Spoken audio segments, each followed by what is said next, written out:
तो दोस्तों, आज के इस पॉडकास्ट के सेगमेंट में मेरे साथ हैं डॉक्टर सतीश सत्यार्थ जी।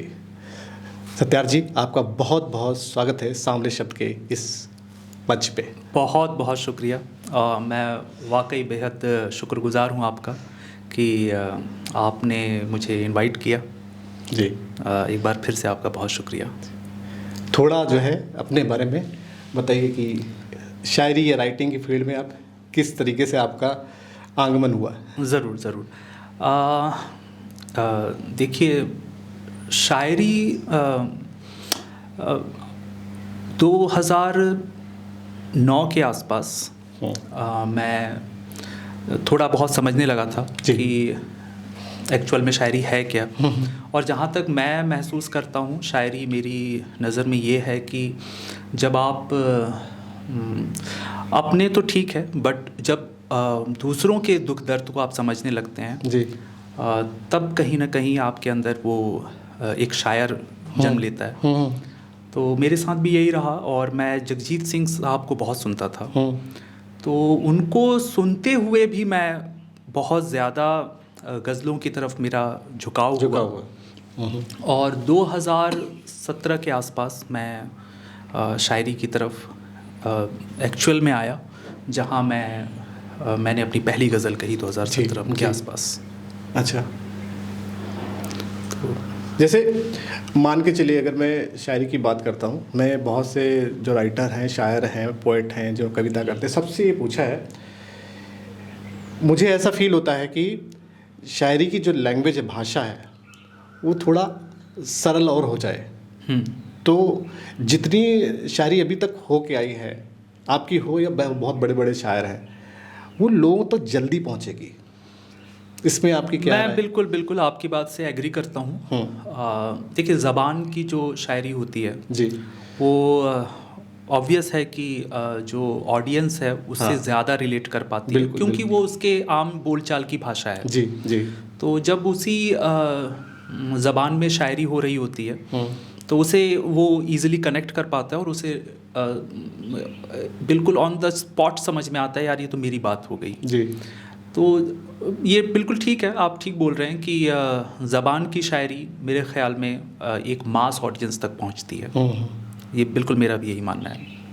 तो यानी कि मेरा भी यही मानना है, आप मतलब एग्री करते हैं कि ऐसा होना चाहिए और कहीं ना कहीं से स्टार्ट जरूर होना चाहिए। बिल्कुल होना चाहिए। देखिए, लेकिन इसमें एक पेंच और भी है। पेंच नहीं, मुझे ऐसा लगता है टेक कहना ज़्यादा ठीक रहेगा। एक टेक ये भी है कि जो रिवायती शायरी हमारे यहाँ हो रही है काफ़ी एक अरसे से, एक लॉन्ग पीरियड ऑफ टाइम से, वो भी ज़रूरी है। क्योंकि हम बिल्कुल जब जदीद शायरी की तरफ आ जाएंगे या आम ज़बान की शायरी की तरफ पूरी तरीके से आ जाएंगे तो कहीं ना कहीं वो भी ज़्यादती होगी। तो दोनों, मुझे ऐसा लगता है कि दोनों चीज़ों का बैलेंस बना के चलना ज़्यादा ज़रूरी है, ना कि इसके कि हम पूरी तरीके से किसी एक की तरफ शिफ्ट हो जाएं। अच्छा, चलिए ठीक है। आप बातें तो हमारी बहुत होगी, कुछ सुनाइए आप। हाँ, ज़रूर। मैं आपको एक गज़ल के चंद अशार हाजिर कर रहा हूँ। इरशाद। मैं इसे भी मानता हूँ मात मेरी, मैं इसे भी मानता हूँ मात मेरी, दोस्त बैठे हैं लगाए घात मेरी। वाह वाह वाह। इश्क क्या है जाल है मैंने कहा था, तुम मगर सुनते कहाँ हो बात मेरी। वाह वाह वाह वाह, क्या बात है। शुक्रिया। इश्क क्या है जाल है मैंने कहा था, तुम मगर सुनते कहाँ हो बात मेरी। सामने था वो मगर कुछ फासले पर, सामने था वो मगर कुछ फासले पर, सोचिए कैसे कटी है रात मेरी। वाह, क्या बात है। सोचिए कैसे कटी है रात मेरी, आपसे फिर हो रहा है इश्क मुझको, इश्क में फिर हो रही है मात मेरी। वाह वाह वाह, बहुत बहुत शुक्रिया। वाह, क्या बात है। मैंने नोटिस किया कि आप बहुत शांत स्वभाव के हैं, बहुत ज़्यादा ऐसा कि आपका स्वभाव ऐसा लगता है बिल्कुल काम, जैसे ठहराव नहीं तो एक जल में, जी, पानी में। जी, जी, इसका कोई रीज़न है या नहीं, ये कह लीजिए कि बेसिक नेचर से मैं थोड़ा इंट्रोवर्ट हूँ। अच्छा। बहुत जल्दी लोगों में घुलता मिलता नहीं। हाँ हाँ। पर ऐसा भी है कि इंट्रोवर्ट्स के साथ ये भी है कि जब वो किसी से घुल मिल जाते हैं, जब वो उनके कंफर्ट जोन में कोई एंट्री कर लेता है, तो फिर वो बिल्कुल कोई दूसरे ही इंसान हो जाते हैं। आपको लगता है कि यार इससे बड़ा तो एक्सट्रोवर्ट नहीं देखा हमने। सही बात है, सही तो बात है। वो वाला नेचर है इंट्रोवर्ट वाला कि थोड़ा वो उसी तरीके से नेचर में है कि कम बोलना, थोड़ा शांत रहना, ऑब्जर्व ज़्यादा करना, ना कि इसके कि ज़्यादा से ज़्यादा बात कर ली जाए। मुझे ऐसा लगता है कि मैं सुनने में ज़्यादा बिलीव करता हूँ। तो इस स्टेज पे आपकी परफॉर्मेंस कैसी रहती है? स्टेज पे तो मास ऑडियंस यूज बिल्कुल, मैं स्टेज में भी ऐसा है कि मैं कोशिश करता हूँ कि कम बात करते हुए मैं अपनी शायरी के थ्रू ज़्यादा बात लोगों तक ज़्यादा पहुँच पाऊँ और ज़्यादा बात कर पाऊँ। एक्चुअल में एग्जैक्टली जो आपने कहा, तो मेरी वो कोशिश रहती है। मैं बहुत ज़्यादा बातों के थ्रू ऑडियंस से इंटरेक्ट नहीं करता। अच्छा। मैं अपने शेरों के थ्रू ही बिलीव करता हूँ कि मैं उससे ज़्यादा इंटरेक्ट करूँ। कोई आपका लेटेस्ट जो आपने लिखा हो, या बहुत ही जो बहुत ही सराहना जिसकी मिली हो कि तालियां ही मिलती हैं उसके ऊपर, वो हो जाए फिर? जी जी, देखिए, गज़लें तो सारी ही मुझे बेहद प्रिय हैं अपनी। जी जी। और ऑडियंस का भी हमेशा प्यार मुझे मिला है, चाहे वो किसी भी स्टेज पर हो, चाहे वो जश्न रिख्ता के स्टेज पर हो या साहित्य आज तक के स्टेज पर हो। जी जी। मैं आपको लेटेस्ट मेरी एक गज़ल के चंद अशार हैं वो हाजिर करता हूँ। इरशाद।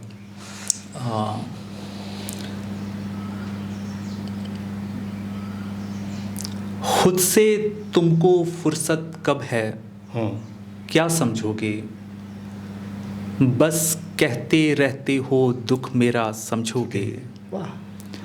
जिसकी जैसी नीयत वैसे लगते हैं सब, गर तुम झूठे हो सबको झूठा समझोगे। वाह वाह। जिसकी जैसी नीयत वैसे लगते हैं सब, गर तुम झूठे हो सबको झूठा समझोगे। मुझ पर अब कम ही रहता है ध्यान तुम्हारा, मैं ज़्यादा बोलूँगा तुम थोड़ा समझोगे। वाह वाह। वो शख्स तुम्हें एक दिन तन्हा कर जाएगा, वो शख्स तुम्हें एक दिन तन्हा कर जाएगा। वो शख्स जिसे तुम अपनी दुनिया समझोगे। वाह वाह। वो शख्स तुम्हें एक दिन तन्हा कर जाएगा, वो शख्स जिसे तुम अपनी दुनिया समझोगे। जी। जिस दिन शोहरत की भूख तुम्हारी कम होगी, जिस दिन शोहरत की भूख तुम्हारी कम होगी, उस दिन शायद बंदे को बंदा समझोगे। वाह, क्या बात है, बहुत क्या बात। बहुत शुक्रिया। मुझे किसी ने ये पूछा था, मतलब टेक्स्ट करके, कि भैया ये जो शायरी वगैरह होती है ज़्यादातर ये गम में क्यों की जाती है? देखिए, ये तो नहीं, ऐसा नहीं है। जब मुझे ऐसा लगता है कि शुरुआती दौर में तो गज़ल इसलिए कही गई कि आप अपनी महबूबा की तारीफ़ कर रहे हैं आप, जब जिससे आप प्रेम करते हैं या जिसको आप पसंद करते हैं, तो उसकी तारीफ़ में आप गज़ल के थ्रू उसको कन्वे करते हैं। ये इसका बेसिक वो था। वक्त के साथ लोग हर जाविये से शायरी करने लगे, फिर धीरे धीरे मुझे ऐसा लगता है कि गज़ल से जब आप किसी के गम, किसी के दुख के बारे में आप बात करते हैं, तो उससे लोग कनेक्ट भी करते हैं। तो ये भी एक वजह है कि इसे एक रास्ता आप समझिए कि शायरों को लगा कि एक रास्ता है कि जहाँ हम अपने जो मेरे दुख हैं या जो औरों के दुख हैं वो आसानी से बयां हो जाते हैं। तो ये भी शायद एक वजह है कि लोग ज़्यादातर गम का जिक्र करते हैं अपनी शायरी में। ये भी एक वजह हो सकती है। अच्छा अच्छा। फिर आजकल का जो ट्रेंड चल रहा है शायरी का, जगह जगह ओपन माइक खुल रहे हैं, लोग लिख रहे हैं जी, लोग शायरी करना चाह रहे हैं, लोग कविता करना चाह रहे हैं, अलग अलग जॉनर हैं लिखने के जी। इसमें आपकी क्या राय है? अच्छा है। अच्छा, ये बिल्कुल होना चाहिए। होना चाहिए। देखिए, ऐसा तो है नहीं कि आप पहले दिन कलम उठाएंगे और आप पहले बहुत दिन। अच्छी शायरी करने लगेंगे, हाँ या ऐसा होगा कि आप मीर और गालिब के लेवल की शायरी करने लगे, ऐसा तो होगा नहीं। ये तो एक प्रोसेस है जो बिल्कुल हार्ड वर्क मांगती है। मतलब अच्छा पढ़ना होता है आपको और अच्छा ऑब्जर्व करना होता है, तब आप वो धीरे धीरे उसमें आप बेहतर होते चले जाते हैं। तो वो जो ये प्रोसेस है उसमें ये ओपन माइक्स बहुत हेल्प करते हैं। एक शायद सा इंसान है जो कभी स्टेज पर नहीं गया और उसे ऐसा है कि यार मैं जो लिख रहा हूँ या जो मैं सोच रहा हूँ वो मैं लोगों के सामने लेकर आऊँ, तो आसानी से तो वो बड़े स्टेजेस नहीं मिलेंगे जी। तो ओपन माइक्स हेल्प करते हैं ऐसे लोगों को कि उनको एक मंच प्रदान कर देते हैं। वो आते हैं, भी खत्म हो जाता है। बिल्कुल, वो 10 20 50 लोगों के बीच आकर, और इस ओपन माइक्स में ये भी अच्छा है कि वो जो 10 20 50 लोग हैं उनमें ज़्यादातर वही लोग आते हैं जो खुद भी सुनाने की इच्छा रखते हैं या जो सुनाना चाहते हैं। तो वो फिर एक दूसरे को का हाथ पकड़ कर जिसे कहते हैं कि आगे बढ़ जाना, तो ओपन माइक्स इसमें बहुत हेल्प करते हैं और मुझे ऐसा लगता है बहुत अच्छी बात है। ओपन माइक्स बिल्कुल होने चाहिए, वो नए लिखने वालों के लिए एक बहुत अच्छा प्लेटफॉर्म है। अच्छा, जॉन ओलिया साहब जो है ना, यंग जनरेशन में क्यों इतना, बहुत सारे शायर हैं उनके अलावा, ऐसा क्यों है कि ज़्यादातर वही बहुत सबके प्रिय है और ज़्यादातर मैं सुनता हूँ सब उनको ही पढ़ के आते हैं। ये तो बड़ा आपने मुश्किल सवाल कर लिया मुझसे। मेरे लिए तो बड़ा मुश्किल होगा कि इस पे मैं कोई एक जवाब दे पाऊँ। अब सबकी अपनी पसंद है। हाँ। मुझे भी ऐसा नहीं है कि जॉन एलिया साहब पसंद नहीं, मुझे भी बेहद पसंद है। हाँ। और मैं भी उन्हें सुनता हूँ, मैंने उन्हें पढ़ा भी है। कि ऐसा तो नहीं कि जैसे प्यार इश्क मोहब्बत पे ज़्यादा उन्होंने लिखा है, बिल्कुल यही वजह से हो सकती है। बिल्कुल, ये एक वजह हो सकती है। एक वजह हो सकती है, ये एक वजह ज़रूर हो सकती है, लेकिन ये नहीं कह सकते कि सिर्फ यही एक वजह है। हाँ। और भी फैक्टर्स होंगे जिसकी वजह से बहुत पसंद किए गए जॉन एलिया साहब रिसेंट टाइम्स में। तो लेकिन हाँ, ये भी एक वजह है कि मोहब्बत और वो जो कहते हैं कि प्रेम में फेल हो जाना, आप अपने इश्क में फेल हो जाते हैं, तो उस वजह से बहुत सारे नए बच्चे जो हैं वो रिलेट कर पाते हैं। और वो जिस तरीके से उनका जो पढ़ने का अंदाज़, देखिए उनके जो सुनने वाले हैं बहुत, वो सुन ही रहे हैं उन्हें, मतलब उन्हें देख रहे हैं, उन्हें पढ़ नहीं रहे हैं। आप देखेंगे एक वाइडर जो ऑडियंस है वो पढ़कर उनकी तरफ नहीं आई है, वो रील्स में देखकर, वीडियोस में देखकर आई। तो वो जिस अंदाज में जॉन एलिया साहब पढ़ते थे, जो उनका प्रेजेंटेशन होता था स्टेज पे, आई गेस वो भी एक वजह है, बहुत बड़ा फैक्टर है जिसकी वजह से एक वाइडर यंग ऑडियंस उनकी तरफ कनेक्ट कर पाई। तो सत्यार्थी, चलिए एक नेक्स्ट क्वेश्चन ये है मेरा जी। बात करते हैं रेख्ता की। सबका अपना एक सपना होता है कि एक दिन हमें भी रेख्ता में जाना है और पढ़ना है जी। उसका एक्सपीरियंस कुछ शेयर करिए। बिल्कुल, जैसा आपने कहा कि हर शायर का सपना होता है कि वो एक दिन रेख्ता में पढ़े। हाँ। और मैं भी इसी सपने के साथ चल रहा था जी। और ये सपना मेरा पूरा हुआ 2022 में। और वाकई वो लाइफ टाइम एक्सपीरियंस है। हाँ। जो मुझे ऐसा लगता है कि मेरे साथ ज़िंदगी भर रहेगा। हाँ। और मैं देश दुनिया के कोई भी मंच पढ़ लूँ जी, पर वो रेख्ता का मंच एक स्पेशल, जो कहते हैं ना कि दिल में जगह, वो उसकी महफूज है। अच्छा, कैसी ऑडियंस कैसी होती है? बहुत ही शानदार। मुझे ऐसा लगता है कि रेख्ता पे जो ऑडियंस होती है रेख्ता में, वो बिल्कुल यंग, हाँ, बिल्कुल एकदम वो कॉलेज वाले बच्चे जो बिल्कुल अभी फर्स्ट ईयर सेकेंड ईयर में आए हैं। हाँ। एक बड़ा हिस्सा वो यंग ऑडियंस का होता है। हाँ। और वो इतने ज़्यादा शायरी को लेकर पसंद करने वाले, बिल्कुल पसंद भी करते हैं और जिसे कहते हैं ना एंथुसियास्ट होते हैं। हाँ, बिल्कुल समझने शायरी को लेकर कि हर एक मिसरे, मतलब आप ये समझ लीजिए कि इतनी एनर्जी होती है वहाँ पे। हाँ। कि हर एक मिसरे, हर एक लफ्ज़ पे दाद मिल रही होती है। क्या बात है। और एक चीज़ और मैंने एक्सपीरियंस किया रेख्ता में पढ़ते हुए कि आप कितने भी कूल और काम तरीके से पढ़ते आए हों स्टेजेस पर, जितनी भी सादगी से आपने परफॉर्म किया हो या आपने अपने कलाम हाजिर किए हों, लेकिन रेख्ता का स्टेज ऐसा है कि आपके अंदर खुद ब खुद वो एनर्जी इतनी उबाल मारने लगती है कि आप भी वो बिल्कुल, एक स्टेज ही ऐसा हाँ, है कि वो बिल्कुल मतलब- ऑडियंस की तरह आप भी, वो आपकी टोन हाई हो जाएगी और आप ज़्यादा लाउड हो जाएंगे।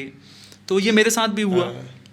वो ऑडियंस के हिसाब से मैं खुद भी, मेरी टोन थोड़ी हाई हो गई और मैं भी थोड़ा लाउड। वही कहावत है कि ड्रीम कम ट्रू वाला हिसाब है बिल्कुल कि बिल्कुल, हाँ, भैया ये नो डाउट, जिसका तुम्हें इंतजार था वो देखो सामने है। बिल्कुल बिल्कुल, खड़े हो जाओ बिल्कुल, और बस। ये ड्रीम कम ट्रू वाली ही बात थी मेरे लिए भी, नो डाउट। वहाँ पे जो सुनाया था आप यहाँ पे भी सुना दीजिए। ज़रूर मैं सुना देता हूँ। अच्छा, मतलब 2 शेर सुना देता हूँ। बिल्कुल इरशाद। ख्वाब ऐसा हंसी दिखाई दिया, फिर मुझे कुछ नहीं दिखाई दिया। ये ख्वाब जैसा ही था मेरे लिए, तो इसीलिए मैं जी, इस गज़ल का मतलब 2 शेर हाजिर कर रहा हूँ। हाँ।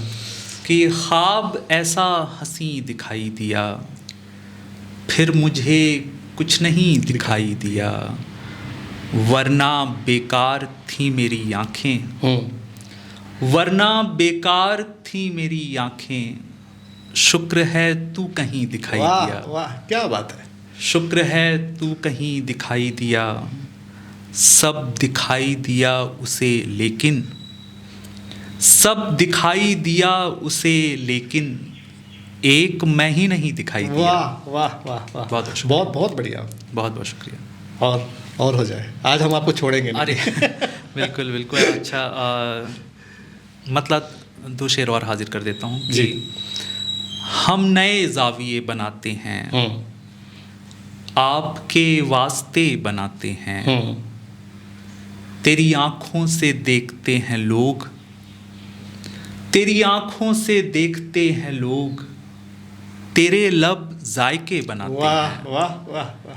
तेरी आँखों से देखते हैं लोग, तेरे लब जायके बनाते हैं, आइए पास बैठिए मेरे, आइए पास बैठिए मेरे, मिलके कुछ फासले बनाते हैं। वाह, क्या बात है। बहुत क्या, बहुत बढ़िया, बहुत बढ़िया। कैसे, मतलब ये शब्द कैसे आते हैं दिमाग में? क्या वो कुछ एक स्पेसिफिक टाइम होता है जब आप, मतलब शायरों में, कि इस समय ये शब्द आ रहे हैं क्या? देखिए, ये सवाल तो थोड़ा मुश्किल है कि कैसे आते हैं। ये तो मुझे ऐसा लगता है कि आप खुद को इतना ज़्यादा इन्वॉल्व कर लेते हैं जी उस जोन में, उस पर्टिकुलर मोमेंट में, जहां आप खुद को जहां ले जाना चाहते हैं वहां आप ले जा पाते हैं। तो मेरे साथ भी ऐसा है, कोई एक पर्टिकुलर टाइम नहीं है। ये समझिए कि जब मैं कोई गज़ल कह रहा होता हूँ तो बैक ऑफ द माइंड वो दिन भर मेरे पीछे वो मिसरे पे मिसरे लग रहे होते हैं। तो वो ये समझिए कि 24/7 आवर का काम है। जब आप जब नहीं कह रहे हैं, कोई आमद नहीं हो रही है, तो आप बिल्कुल एक आम इंसान की तरह दिनचर्या है आपकी। लेकिन जब आप कुछ कह रहे होते हैं, आप खुद भी लिखते हैं, तो आप इससे रिलेट कर पा रहे होंगे। हाँ, इससे आप रिलेट कर पा रहे होंगे कि जब हम उस वक्त से गुजर रहे होते हैं, उस पर्टिकुलर फेज से जहां हमारे बैक ऑफ द माइंड कुछ चल रहा होता है, तो वो ऐसा नहीं है कि वो किसी पर्टिकुलर मोमेंट पे है, वो फिर 24/7 चल रहा होता है। आप कुछ ना कुछ मिसरे लगा रहे होते हैं, बार बार आपको पसंद नहीं आता कि नहीं यार, इससे और बेहतर हो सकता है। तो ये बिल्कुल वैसा ही है।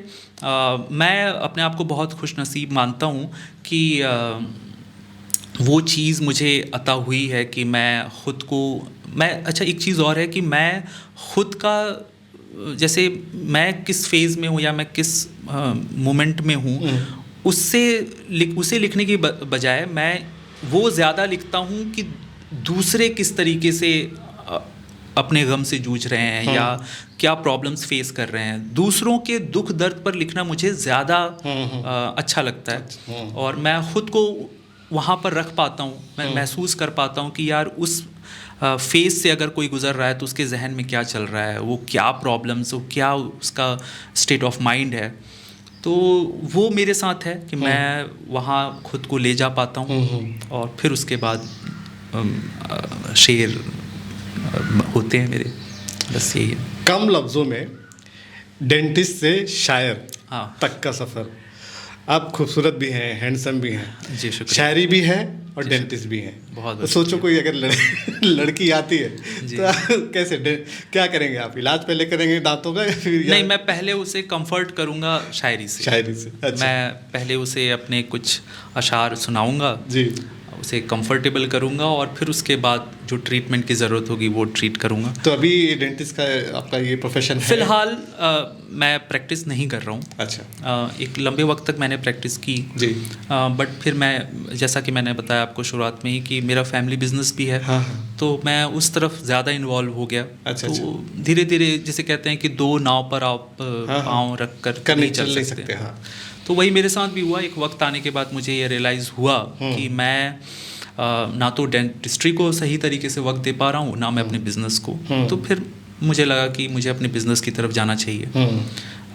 तो फिर एक बार जब बिजनेस की तरफ पूरी तरीके से आ गया तो डेंटिस्ट्री को उतना वक्त नहीं दे पाया। तो घर में सपोर्ट सबका मिलता है आपको? हाँ, बिल्कुल बिल्कुल प्रॉपर सपोर्ट है सभी का। वाह, प्रॉपर अब जिस तरीके से आप एक जो फेमस शायर है उनकी लिस्ट में आपका नाम है, घर वाले तो बहुत प्राउड फील करते होंगे। देखिए, पहली बात तो ये कि शुरुआत में घर वालों को इतनी जानकारी नहीं थी कि मैं लिख भी रहा हूँ, क्योंकि बिज़नेस भी है तो सारा इन्वॉल्वमेंट बिज़नेस की तरफ ही वो है सब चीज़ें। लिखने का मुझे शौक़ है, बाकी मेरे घर में कोई राइटर नहीं है, कोई दूसरा मेरे अलावा। तो किसी को इतनी जानकारी नहीं थी कि मैं लिख भी रहा हूँ।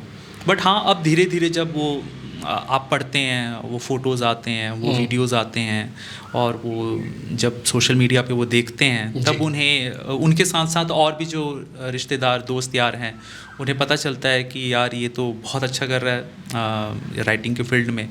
तो वो ज़रूर वो प्रेज़ करते हैं, फिर वो रीच करते हैं, आप तक आते हैं और फिर आपकी तारीफ़ और आपको प्रेज़ करने वाला जो काम है वो करते हैं। तो अच्छा लगता है वो, बिल्कुल। और कुछ बढ़िया हो जाए। मैं आपको एक गज़ल से चंद अशआर और हाजिर करता हूँ कि दूर जाना चाहता है आपसे, दिल हमारा थक गया है आपसे। वाह, क्या बात है, क्या लाइन है। दूर जाना चाहता है आपसे, दिल हमारा थक गया है आपसे।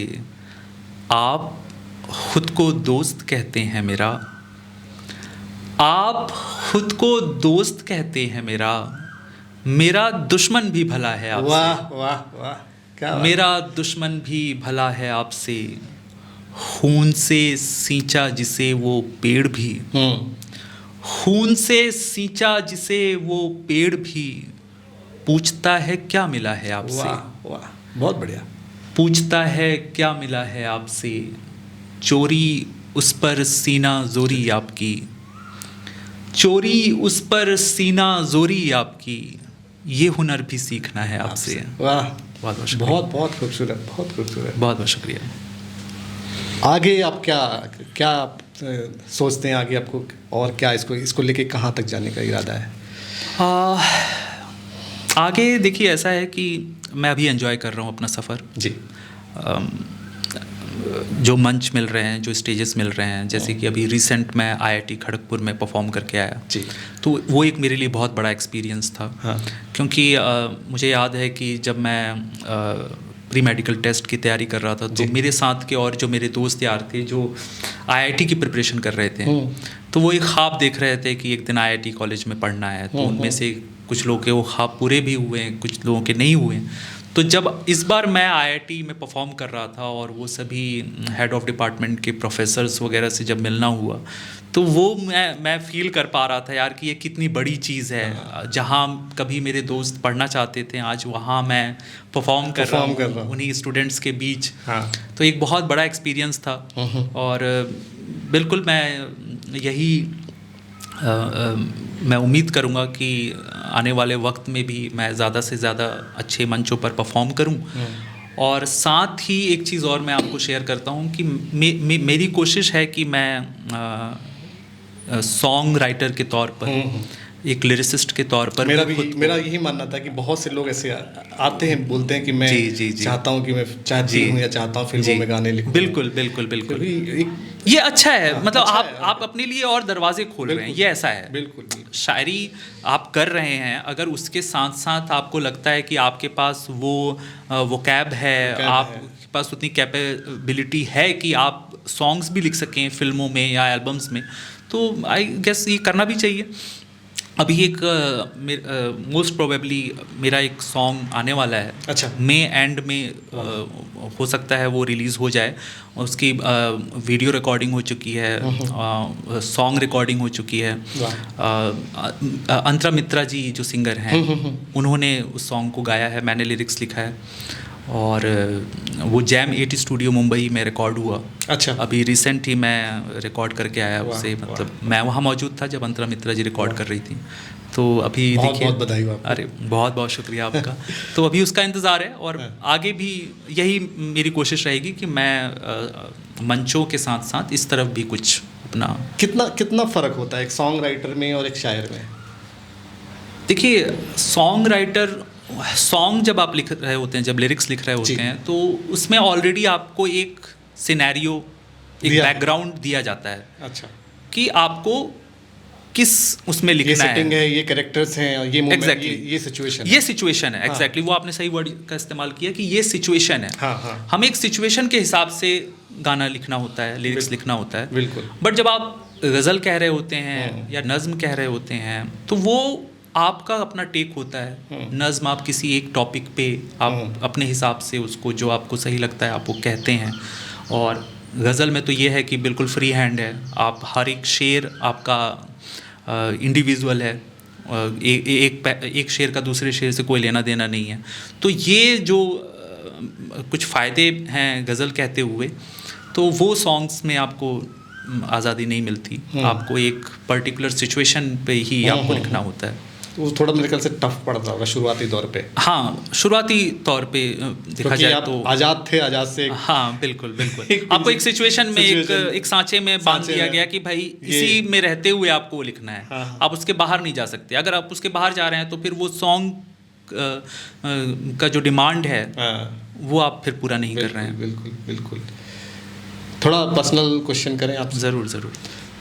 गर्लफ्रेंड कितनी? क्योंकि मुझे पता है कि शायरों अरे नहीं, आपने ये पर्सनल सवाल कर लिया, लेकिन मैं बिल्कुल आपको जवाब देता हूँ। ऐसा मतलब मैं कभी मेरी गर्लफ्रेंड नहीं रही कभी, मैं सच कहूँ कभी। मतलब हाँ, आपको एक दौर में कुछ चेहरे पसंद होते हैं, बट अगर आप ये कहें कि कोई गर्लफ्रेंड रही, तो ऐसा मेरे साथ कभी नहीं रहा। अच्छा जी। आजकल के जो ऑडियंस है, बच्चे जो सोचते हैं कि हमें शायर बनना है, कवि बनना है, सबसे पहले तो आप मुझे ये बताइए, शायर और कवि इन दोनों में अंतर क्या है?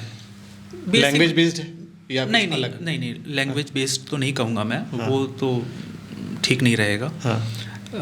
बेसिक डिफरेंस ये है कि जो कवि हैं वो कविताओं की तरफ हैं, वो मुक्तक कह रहे हैं, और जो शायर हैं वो गज़ल कह रहे हैं, नज़्म कह रहे हैं। ये एक बेसिक डिफरेंस है। तो उसी हिसाब से कवि सम्मेलनों में आपको कवि मिलेंगे और मुशायरों में आपको शायर मिलेंगे, और जहाँ कवि सम्मेलन मुशायरा हो रहा है दोनों मिलेंगे, आपको दोनों मिल जाएंगे। दोनों मिलेंगे, बस यही बात है। वही हो गई मौसी वाली बात। हाँ बिल्कुल ठीक कहा आपने, वो बिल्कुल मौसी और मम्मी जैसा हाल है। क्या कहना चाहते हैं आप, आपकी ऑडियंस जो आप लोग आपको देखते हैं, सुनते हैं, कि अगर वो इस फील्ड में आना चाह रहे हैं कि उनको शायर बनना है या कवि बनना है, तो उनको कहाँ से, कहीं से सीखना ज़रूरी है या खुद से स्टार्ट कर सकते हैं, उसके बाद सीखना चाहिए?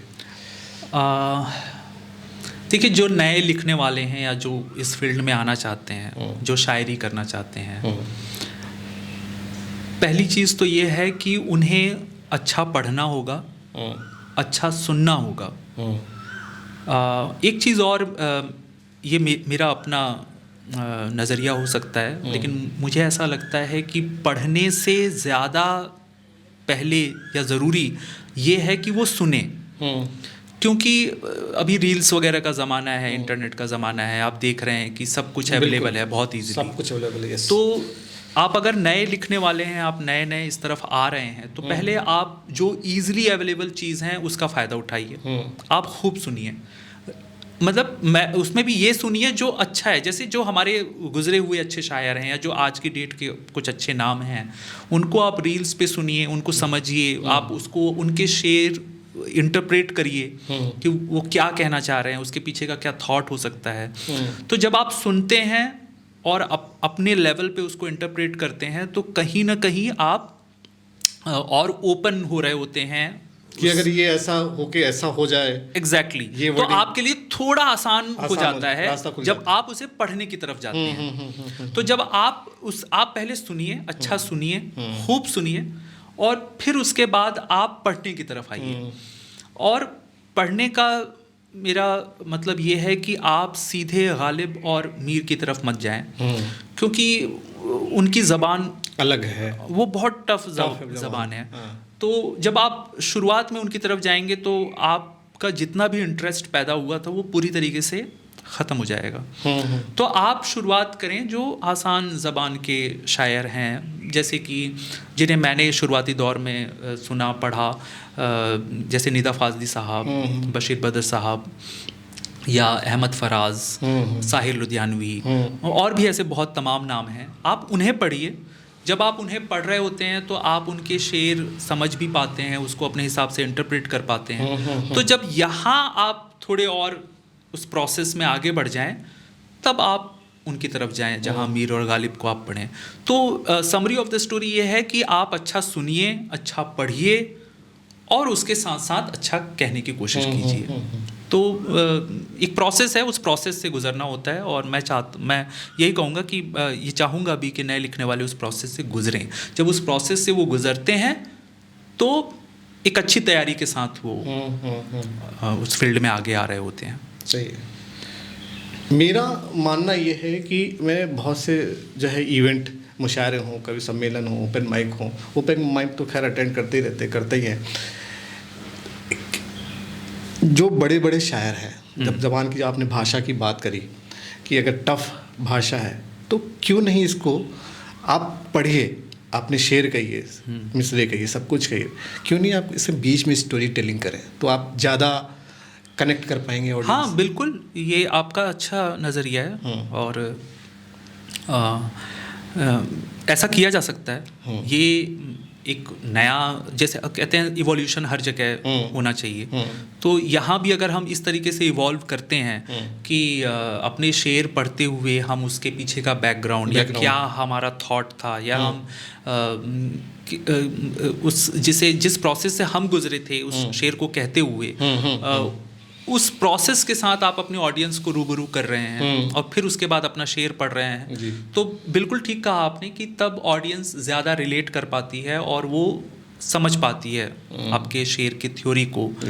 तो ये ठीक है, ये आप बिल्कुल अब ठीक कह रहे हैं कि ये भी होना चाहिए कि अगर आप शायरी के साथ साथ उसमें स्टोरी टेलिंग भी कर रहे हैं, अपने शेर के पीछे की कहानी आप सुना रहे हैं। जैसे कि वो भी ठीक है। मैं ये भी कह रहा हूँ, एक चीज़ और मैं सजेस्ट करता हूँ कि अगर आप मुशायरों में नहीं कर पाते क्योंकि आपको एक स्लॉट मिलता है, राइट, आप सोलो शो करिए। हाँ है बिल्कुल, क्यूरेटेड शो करिए, बिल्कुल उसमें करिए, बिल्कुल कर सकते हैं। और ये तो अच्छा, अब तो इतने प्लेटफॉर्म्स हैं और इतने हमारे पास ऑप्शंस हैं, अपॉर्चुनिटीज़ हैं कि अगर आप क्यूरेटेड शोज़ कर रहे हैं, आप सोलो शोज़ कर रहे हैं जहां आप अपनी शायरी भी पढ़ रहे हैं, शेर भी पढ़ रहे हैं, साथ ही आप कुछ स्टोरी टेलिंग भी कर रहे हैं, तो बिल्कुल ये आपको एक वाइड ऑडियंस की तरफ लेकर जाएगी। बिल्कुल ठीक आप कह रहे हैं। आपका जो गाना रिकॉर्ड हुआ उसका कुछ शब्द सुना सकते हैं कि नहीं? मैं बिल्कुल सुना देता, लेकिन आप जानते हैं कॉपीराइट का इशू है। तो मैं ऐसा नहीं हूँ कि गाना आने से पहले ही मैं मुझ पे ही गाना बन जाए फिर बाद में। क्यों किया ऐसा? हाँ, मुझ पे ही गाना बन जाए फिर बाद में, तो मैं कुछ और सुनाइए। अच्छा, एक गज़ल से चंद अशार और देख लें जी। कि बात मेरी जिंदगी और मौत की है, बात मेरी जिंदगी और मौत की है, आपका क्या, वाह, कह दिया बस दोस्ती है। वाह वाह वाह वाह। बात मेरी जिंदगी और मौत की है, आपका क्या, कह दिया बस दोस्ती है। पेड़, पर्वत, झील, झरने, फूल, खुशबू, पेड़ पर्वत झील झरने फूल खुशबू सब तुम्हारे हुस्न की कारीगरी वाह है। वाह वाह। सब तुम्हारे हुस्न की कारीगरी है। जिस्म है गर आखिरी मंजिल तुम्हारी, इश्क कहते हो जिसे आवारगी है। वाह। जिस्म है गर आखिरी मंजिल तुम्हारी, इश्क कहते हो जिसे आवारगी है।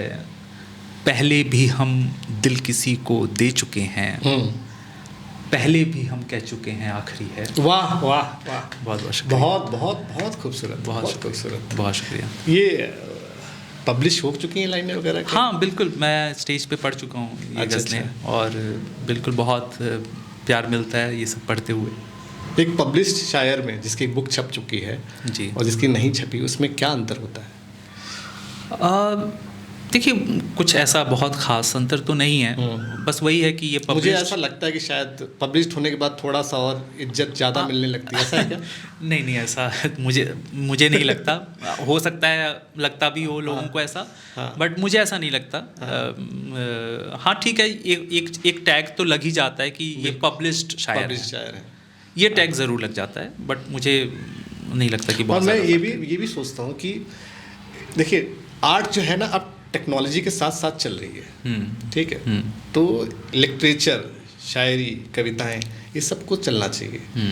अब तो वास्ट है, सोशल मीडिया इतना वास्ट है, आप उसके जरिए आप लोग फेमस हो सकते हैं सब लोग, और जुड़ना बहुत ज़रूरी है। बिल्कुल। आपका इसके बारे में क्या ख्याल है? हाँ बिल्कुल ठीक कह रहे हैं आप कि आर्ट और जो टेक्नोलॉजी है जो वो आपका रास्ता और आसान कर देता है। तो अगर आप बैलेंस बनाकर चल रहे हैं, दोनों को साथ लेकर चल रहे हैं, और आप अपने आर्ट को और बेहतर ढंग से ऑडियंस के सामने प्रेजेंट कर रहे हैं, तो मेरे ख्याल में ये बहुत अच्छी चीज़ है, और ये हेल्प भी करेगी आर्ट को भी और आर्टिस्ट को भी एक नया मकाम हासिल करने में और उसको आगे लेकर जाने में। तो बिल्कुल आई एग्री कि टेक्नोलॉजी और आर्ट को बिल्कुल साथ लेकर चलना चाहिए। बिल्कुल। पुणे आपको कैसा लगा ये बताइए? पुणे तो मुझे बहुत पसंद है ये शहर, और मैं पहले भी आ चुका हूँ, इवेंट्स में भी आ चुका हूँ, और कुछ काम के सिलसिले में भी आया हूँ जी।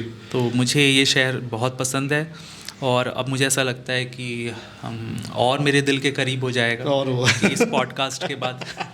तो बिल्कुल। अभी तो हम जेनरिक बात कर रहे हैं, हम लोग जी पहली बार मिले हैं जी।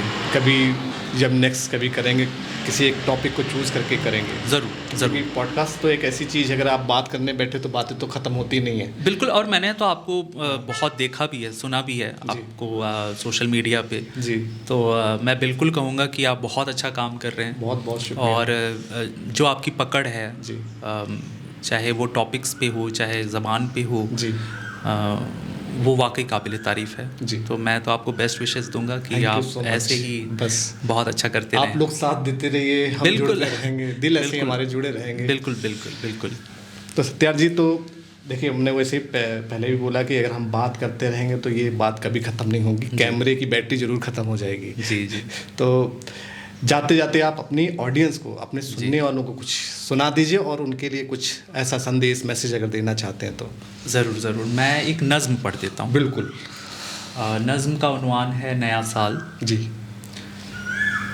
फिर नया साल आते ही दिल ने, फिर कोई आस बांध ली दिल ने, कह रहा है सुनो मेरी एक बात, राह मैं फिर किसी की देखूँगा, फिर कहीं दिल लगाऊंगा अपना, ज़ात मैं फिर दिखाऊंगा अपनी, लाख मैंने मना किया फिर भी, दिल लगा बैठा यार ये दिल भी, पर मैं भी कम न था कि मैंने भी काट दी बात, अड़ गया मैं भी, कौन फिर दिल लगाए दुख झेले, क्या बात है, वाह। अब नहीं बस की दिल लगी मेरे, वाह। कह दिया बात एक न मानूंगा, दिल लगाया तो मार डालूंगा। वाह वाह। कह दिया बात एक न मानूंगा, दिल लगाया तो मार डालूंगा, बात सुनकर मेरी बेचारा दिल, डर गया है सहम गया है दिल, बिन मेरे मारे मर गया है दिल। वाह, बहुत बहुत शुक्रिया। वाह वाह, क्या बात। और मैं ऑडियंस से यही कहूँगा, जो मुझे सुन रहे हैं, जो सर को सुन रहे हैं, कि जो भी आप शायरी की तरफ आना चाहते हैं, नए लिखने वाले, आप प्रोसेस को एंजॉय करिए। मुझे मालूम है कि हम सब एक मंजिल पा लेना चाहते हैं अपनी ज़िंदगी में, और जब हम किसी चीज़ की तरफ आगे बढ़ते हैं तो हमारे जहन में वो मंजिल ही होती है। बट मुझे ऐसा लगता है कि उस मंजिल पे पहुंचने से कहीं ज़्यादा ज़रूरी है कि आप उस प्रोसेस को एंजॉय करें, उस प्रोसेस को जिएं। जब आप उस प्रोसेस को जी रहे होते हैं तो मुझे ऐसा लगता है कि आपका मंजिल पे पहुंचना और वो सफ़र बहुत आसान हो जाता है, और वो आपको उम्र याद भी रहता है। बहुत शुक्रिया। बहुत बहुत शुक्रिया। तो दोस्तों, ये थे डॉक्टर सतीश सत्यार्थ जी, और आज का पॉडकास्ट हम अब यहीं पे समाप्त करते हैं। नए पॉडकास्ट के लिए हम फिर से एक नए ऑथर, राइटर्स को लेके आएंगे। तब तक के लिए बहुत बहुत शुक्रिया। बहुत बहुत शुक्रिया। बहुत बहुत शुक्रिया।